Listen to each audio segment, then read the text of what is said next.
kahwin dengan saya.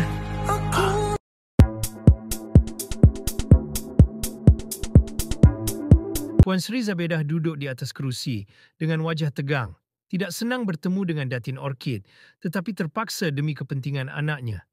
Dia marah kerana anaknya, Rafiq, telah dikecewakan bukan sahaja oleh Lily, tetapi juga oleh Humairah, Mairah. Datin Orchid berusaha menjelaskan keadaan sebenar, namun Puan Sri Zabedah tetap menuduh Mairah bersalah. Datin Orchid menegaskan bahawa Mairah telah diperangkap oleh Hasnah dan Dahlia, tetapi Puan Sri Zabedah menolak untuk mempercayai kata-kata seorang pemandu seperti Budin dan menuntut bukti yang lebih kukuh. Pertelingkahan semakin tegang apabila Puan Sri Zabedah meletakkan syarat agar Mairah menjalani pemeriksaan untuk membuktikan kesuciannya sebelum berkahwin dengan Rafiq, sesuatu yang Mairah tolak mentah-mentah. Dalam pada itu, Nenek Bunga berang dengan Dahlia yang menghilangkan diri selepas kejadian tersebut.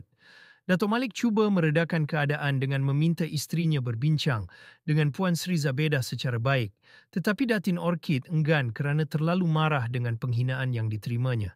Rafiq pula terperangkap di antara kesetiaan kepada ibunya dan perasaannya terhadap Mairah. Dia enggan membantah keputusan ibunya, menyebabkan Mairah semakin kecewa dan marah kerana merasa tidak dipercayai oleh tunangnya sendiri. Keadaan semakin keruh apabila Mairah menuduh Budin hanya mahu mengikis harta keluarganya dan bersekongkol dengan musuhnya untuk memutuskan hubungannya dengan Rafiq. Budin cuba mempertahankan dirinya dan menjelaskan bahawa dia sedang berusaha mencari Hasnah yang telah menghilangkan diri. Namun, Mairah tetap berang dan menolak sebarang pembelaan.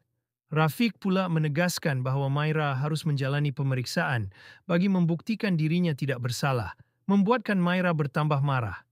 Dia akhirnya meledak, menyatakan bahawa dia tidak peduli jika Rafiq tidak mahu mengahwininya dan mengusir Budin dari hidupnya. Keadaan menjadi semakin tegang apabila Nenek Bunga mempertahankan Budin, mengingatkan semua orang bahawa jika bukan kerana Budin, Mairah mungkin mengalami nasib yang lebih buruk. Rafiq tergamam dengan situasi itu manakala Datuk Malik dan Datin Orchid hanya mampu terdiam, menyedari bahawa keadaan telah menjadi semakin rumit. Humairah pulang ke rumah dengan hati yang terbakar selepas pertengkaran hebat dengan Puan Sri Zabedah. Dia merasa dihina dan maruahnya diinjak-injak hanya kerana wanita itu curiga akan kesuciannya. Dia menyesal datang ke rumah itu, lebih-lebih lagi kerana Rafiq langsung tidak membela dirinya. Dalam pertengkaran itu, Puan Sri Zabedah dengan angkuhnya menuduh Humairah sebagai perempuan murahan yang sudah tidak suci, hanya berdasarkan fitnah bahawa dia pernah masuk ke sebuah bilik hotel bersama seorang lelaki. Humairah berang dengan tuduhan itu dan cuba mempertahankan dirinya, tetapi Rafiq tetap tunduk kepada ibunya, membuatkan Humairah semakin kecewa. Dalam kemarahannya, Humairah memutuskan pertunangan mereka di hadapan Puan Sri Zabedah dan Rafiq, mencabar dirinya untuk membuktikan bahawa dia masih berharga. Di saat emosinya membuak-buak, Humairah melontarkan cabaran bahawa dia boleh berkahwin dengan Budin jika itu yang diperlukan untuk membuktikan bahawa dia bukan perempuan yang ditinggalkan begitu saja. Puan Sri Zabedah memperlekeh cadangannya dan menghina Budin, menyindir bahawa lelaki itu tidak akan sudi mengambilnya sebagai isteri. Humairah tidak mahu kalah. Dia menegaskan bahawa bukan sahaja Budin, malah ramai lelaki lain di luar sana yang masih mahu menikahinya. Dengan hati yang terluka, Humairah keluar dari rumah itu dengan tekad baru. Jika dia harus berkahwin dengan seseorang demi menjaga maruahnya, dia akan melakukannya. Kembali ke biliknya, Humairah menahan air mata yang bukan kerana kesedihan, tetapi kekecewaan terhadap sikap Rafiq yang pengecut dan tunduk kepada ibunya. Hatinya kini penuh dengan dendam dan dia nekat untuk membuktikan bahawa dia tidak mudah dihina.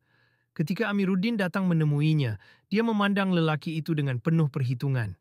Dalam fikirannya, Amiruddin hanyalah lelaki biasa yang tidak sepadan dengannya, tetapi dia tidak punya banyak pilihan. Demi membalas penghinaan Puan Sri Zabedah, Humairah mengambil keputusan drastik. Dia meminta Amiruddin berkahwin dengannya. Lelaki itu tergamam, tidak percaya dengan apa yang baru didengarnya, sementara Humairah menunggu jawapan dengan wajah yang penuh tekad.